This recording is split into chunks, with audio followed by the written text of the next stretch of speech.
Hi, it's Alison from the Law School Toolbox. Thanks for joining us for the Second Semester ReBoot series. Let's do it. Assessment and diagnosis are important tasks throughout your legal education. Continuing to do the same things you did first semester will likely result in the same outcome.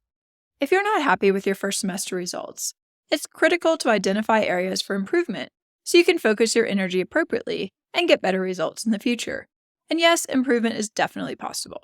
We've seen students go from academic probation to getting A's with hard work and targeted effort. But continuing along the same path with the same methodologies as first semester will not give you much chance for improvement. Rather, you need to actively identify your weaknesses and build a plan to address them.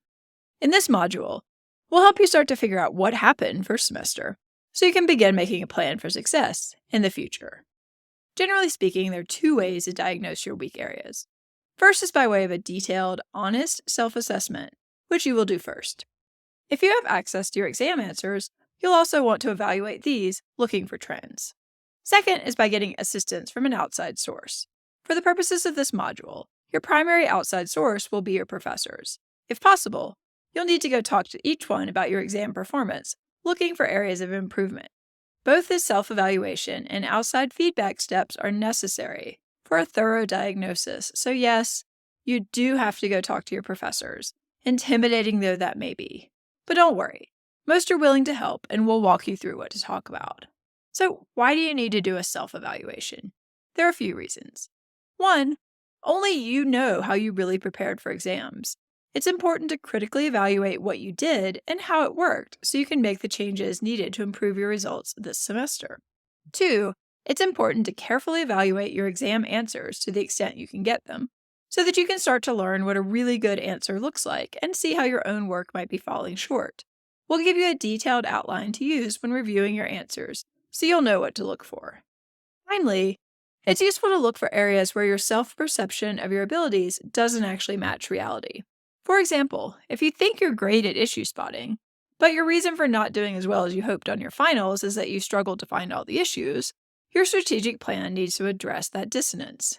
Or if you think you're great at multiple choice questions, but you find out your performance in that area was below average, you know that's something you need to work on. Honesty with yourself is necessary to really evaluate your opportunities for improvement.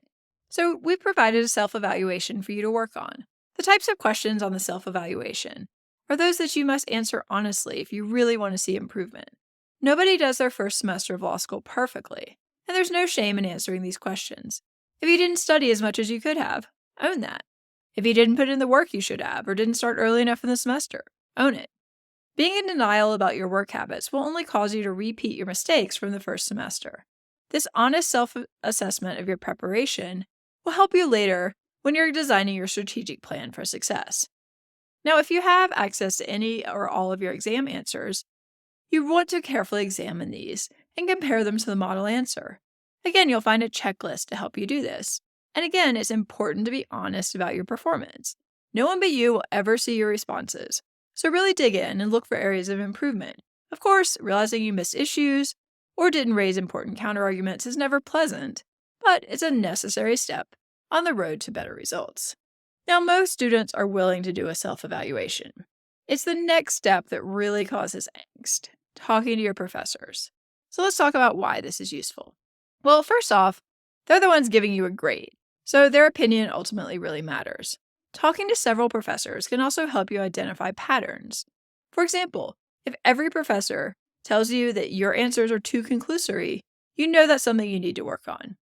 Similarly, they might all note that your organization is subpar, or that you missed issues. Although this feedback can be difficult to hear, it's what you need to improve your grades going forward. Sometimes you might also be really surprised at what your professors say. For example, one of our tutors got a B- on her crim law midterm. Obviously, she turned it around because she's a tutor now. But the test was half multiple choice and half essays. She went to speak to her professor about what went right and what went wrong. What she learned, to her surprise, was that she'd gotten all but one of the multiple choice questions right, but had absolutely bombed the essay portion, getting perhaps a D+. She had no idea there was such a disconnect. Even though she clearly knew the material, that's how she got the multiple choice questions right, she had no idea how to properly convey that writing and knowledge. Only by meeting with her professor could she have discovered this very serious issue. where she worked hard to improve in this class and in all of her other classes. Had she not talked to her professor, she may never have uncovered this problem until she did poorly on all of her finals. Ignorance in this context is not bliss. Instead, it's a serious missed opportunity.